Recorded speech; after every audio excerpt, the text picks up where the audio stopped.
Chemistry honours 90,000, physics honours 80,000, mathematics honours 60,000, political science honours 45,000।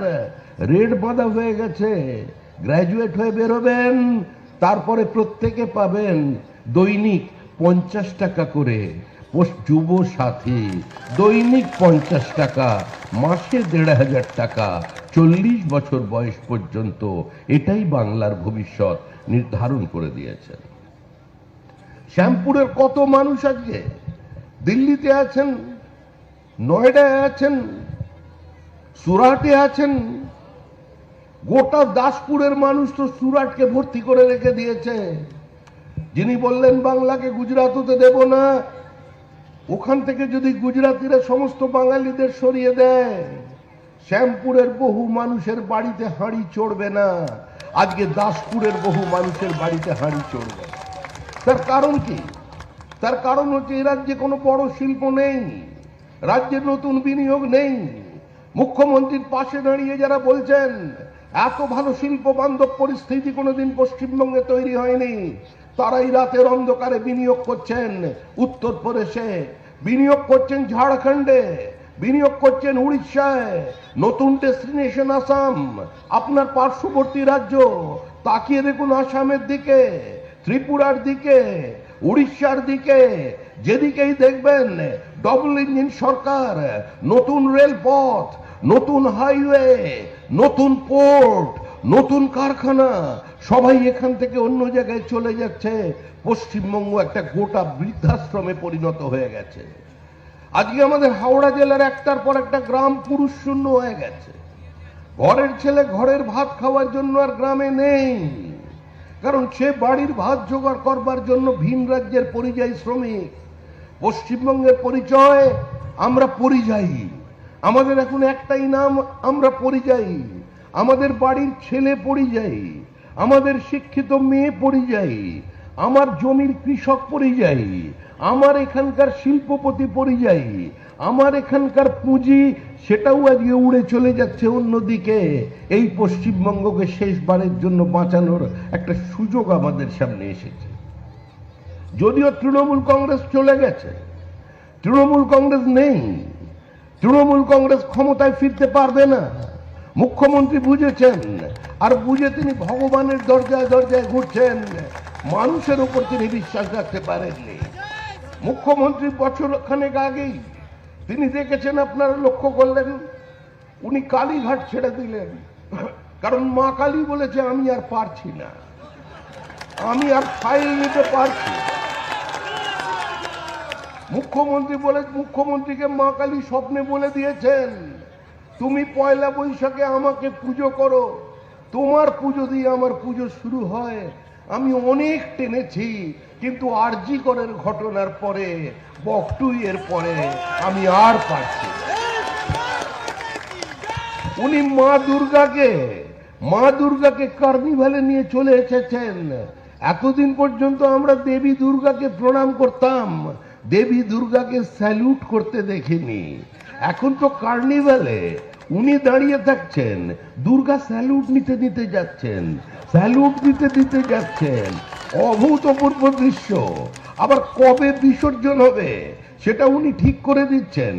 যদি কোনো সংখ্যালঘু সম্প্রদায়ের কোনো অনুষ্ঠান থাকে, বলছে বিসর্জন করা যাবে না। আরে আমরা তো এই পশ্চিমবঙ্গে হিন্দু মুসলমান একযোগে বসবাস করেছি। আমরা তো কবিতা লিখেছি, তোমরা আমার বটের ঝুড়িতে সুতো বাঁধো, আমি তোমাদের পীরের দরগায় চিরাগ জ্বালি। আমরা ভাষায় এক, ভালোবাসায় এক, মানবতায় এক, বিনা সুতোয় রাখি বন্ধনের কারিগর আমরাই।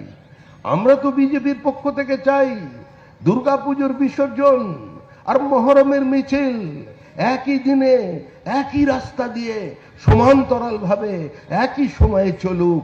কিন্তু আজকে তার মধ্যে বাদ সেধেছে তৃণমূল কংগ্রেস। এখন বলছে দুর্গা দেবীকে চেনালো কে? তৃণমূল কংগ্রেস আবার কে? বলছেন দুর্গা পুজো নাকি মুখ্যমন্ত্রী না থাকলে, তৃণমূল না থাকলে দুর্গা ঠাকুরের এত নাম ডাক হতো না। আবার শোনা যাচ্ছে স্বয়ং কৈলাস পর্বত থেকে দেবাদিদেব মহাদেব স্পিড পোস্টে নবান্নয় চিঠি পাঠিয়ে দিয়েছেন তার বউয়ের এই সম্মান বৃদ্ধির জন্য। কিন্তু দেবী দুর্গাও ক্ষেপে আছেন, উনিও কিছু করতে পারলেন না। মুখ্যমন্ত্রী চলে গেলেন আরেক দেবতার কাছে, এবার সরাসরি জগন্নাথ দেব, কারণ বাঙালির সঙ্গে জগন্নাথের যোগাযোগ তো দীর্ঘদিনের। জগন্নাথ দেবকে গিয়ে বললেন তুমি চলো। বললেন কোথায়? বলে কেন সমুদ্রের পাড়ে? বলেন আমি তো সমুদ্রের পাশেই আছি।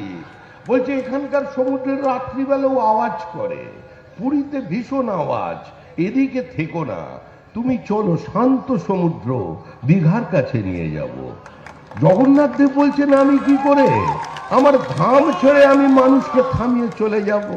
আমার তো পরিবারে অশান্তি লাগবে। বলছেন না চলো, আমি ধাম বদলাবো না, আমি পশ্চিমবঙ্গের মানুষের দেহ করের টাকা 200 কোটি টাকা খরচা করে পিছনের দরজা দিয়ে কালচারাল সেন্টারের নাম করে তোমাকে আমি দীঘায় নিয়ে গিয়ে বসাবো। জগন্নাথ দেব প্রথমে ব্যাপারটা বুঝতে পারেননি। উনি পৌঁছে গিয়েছিলেন, ভাবলেন যে বাঙালিদের তো সংস্কৃতি আছে, কারণ আমরা যারা বাঙালি আমরা ওই 25শে বৈশাখ একটু সংস্কৃতি খেলা করি, আর 23শে জানুয়ারি একটু রাজনীতি খেলা করি। তা বাংলার এত নাম ডাক, তাই একবার যাওয়া যাক বাংলায়। বাংলায় এত ভক্ত জগন্নাথ দেবের। জগন্নাথ দেব বুঝে উঠতে পারেননি। জগন্নাথ দেব পৌঁছে গেলেন কোথায়? দীঘায়। দীঘায় পৌঁছেই বসেছেন জগন্নাথ দেব, পুজো শুরু। বললেন এটাও একটা ধাম, এটাও একটা ধাম। জগন্নাথ দেব বললেন তো সর্বনাশ, এ তো আমাকেই চ্যালেঞ্জ করে দিল। আমাকে পৃথিবীতে কোনোদিন এত বড় টুপি কেউ পরিয়ে চলে যেতে পারেনি। আজকে জগন্নাথ দেবের বাড়িতে অশান্তি লাগিয়ে দিয়েছেন মুখ্যমন্ত্রী। বলরাম সুভদ্রা বলছে তুমি কি করলে, এ কোথায় নিয়ে এলে? জগন্নাথ দেব বলছেন একটু অপেক্ষা করো, আমি বিচার সবকিছু করে দিয়ে চলে যাচ্ছি। তৃণমূলের বিসর্জন আমাকে সাক্ষী রেখেই হবে। বিজেপি বলছিল বাবুঘাটে করাবে, কার্নিভ্যাল হয় সেজন্য পাশেই বাবুঘাট, ওটাকে আবার সাজিয়ে রেখেছেন ফিরাদ হাকিম, যিনি এখন আপনাদের সামনে দাঁড়িয়ে বলছেন আমরা যারা হিন্দু হয়ে জন্মেছি আমরা দুর্ভাগা, প্রত্যেক মুসলমানের দায়িত্ব হচ্ছে একজন হিন্দুদের ওই কিসব করে না ওই সব করে ওদের ধর্মের মধ্যে নিয়ে আসা। এবার ওটা উনি প্রকাশ্যে বলছেন আমরা ঠিক করেছিলাম বিজেপির পক্ষ থেকে এই সরকারটার বিসর্জন আমরা বাবুঘাটে দেব, ওই মানে কলকাতার বাবুঘাট। কিন্তু এখন জগন্নাথ দেব বলছেন না, যখন আমাকে এখানে নিয়ে এসেছে আর এত বড় যখন আমাকে চ্যালেঞ্জ জানিয়ে দিয়েছে, তখন বিসর্জন হবে পূর্ব মেদিনীপুরে মাতঙ্গিনীর মাটিতে, বিদ্যাসাগরের মাটি।